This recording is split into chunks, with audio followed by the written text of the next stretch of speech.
తప్పించుకు తిరుగుడే పాలసీగా హస్తం ప్రభుత్వం వ్యవహరిస్తుంది. కమిటీల పేరుతో కాలయాపన చేస్తుంది. కానీ మార్పు మాత్రం శూన్యం.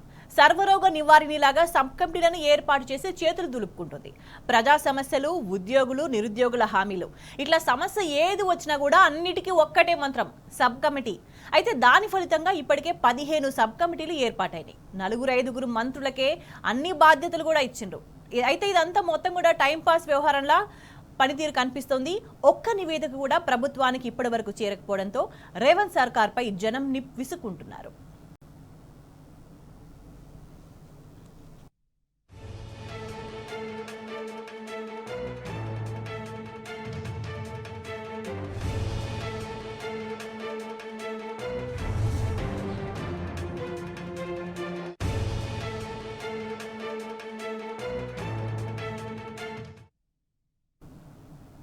అయితే 8 నెలల పాలనలో 1-2 కాదు, ఏకంగా 15 కేబినెట్ సబ్ కమిటీలు ఏర్పాటైనాయి.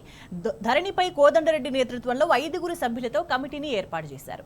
6 గ్యారంటీలు, ప్రజాపాలనకు 3 మంత్రులతో సబ్ కమిటీ ఏర్పడింది. అధికార చిహ్నం తెలంగాణ తల్లి విగ్రహ రూపకల్పనకు మరో కమిటీ వచ్చింది. 317-46 జీవోల సమస్యల పరిష్కారం కోసం సబ్ కమిటీని ఏర్పాటు చేశారు. రైతు భరోసా విధి విధానాల కోసం కేబినెట్ సబ్ కమిటీ ఏర్పడింది. కొత్త రేషన్ కార్డు, కొత్త ఆరోగ్యశ్రీ కార్డు, విద్యా వ్యవస్థ బలోపేతానికి సంబంధించి కూడా కమిటీలు వచ్చినాయి. జలవనరుల సంరక్షణ, ఉద్యోగుల సమస్యల పరిష్కారం కోసం కమిటీలు ఏర్పడ్డాయి.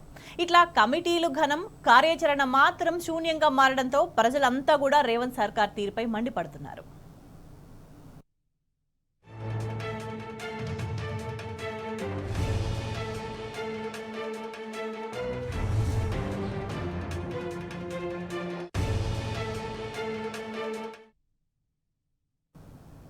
ఆరు గ్యారంటీలు ఇస్తామంటూ పెద్ద పెద్ద డైలాగులు చెప్పిన కాంగ్రెస్ నేతలు తీరా అధికారంలోకి వచ్చిన తర్వాత హామీలను గాలికొదిలేశారు.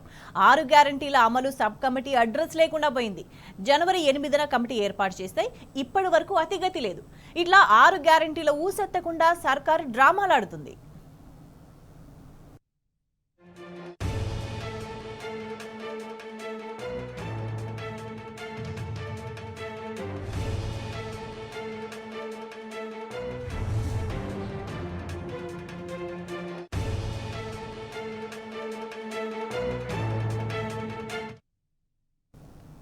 కాంగ్రెస్ పాలనలో రైతు భరోసా కమిటీకి దిక్కుమొక్కు లేకుండా పోయింది.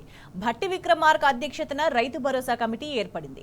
మంత్రులు భట్టి, శ్రీధర్ బాబు, తుమ్మల, పొంగులేటి ఉన్నా కూడా పనితీరు మాత్రం సున్నానే. నివేదిక సమర్పణ గడువు జూలై 15 అయితే ఇప్పటి వరకు ఆ రిపోర్టు రానేలేదు. మొన్నటి అసెంబ్లీ సమావేశాల్లోనే సభ ముందు పెడతామని గప్పాలు చెప్పినా కూడా ఆచరణలో మాత్రం జరగలేదు. వర్షాకాలం సీజన్ కూడా పూర్తయితున్నా కమిటీ చేసింది మాత్రం శూన్యం.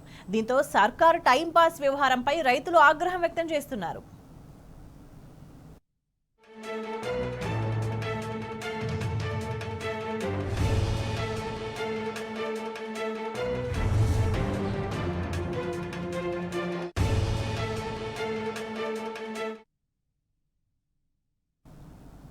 ఇక రిజర్వాయర్ల నిల్వ సామర్థ్యం పునరుద్ధరణ కోసం మంత్రులతో కమిటీని ఏర్పాటు చేశారు. మంత్రి ఉత్తమ్ కుమార్ రెడ్డి చైర్మన్ గా కేబినెట్ సబ్ కమిటీ ఏర్పడింది. ఆగస్టు 7న కమిటీని ఏర్పాటు చేశారు. ఇరిగేషన్ ప్రాజెక్టులపై విజిలెన్స్ విచారణకు కూడా మరో కమిటీ ఏర్పడింది. అయినా కూడా సమస్యలపై అధ్యయనం చేసిన దాఖలాలే కనిపించట్లేదు.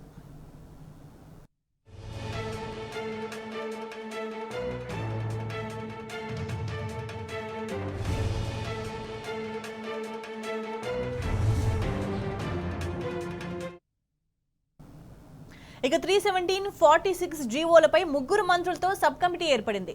ఫిబ్రవరి 26, 2024న సబ్ కమిటీ ఏర్పాటైంది. Damodara, Sridhar Babu, పొన్నంతో cabinet sub committee ఏర్పడింది.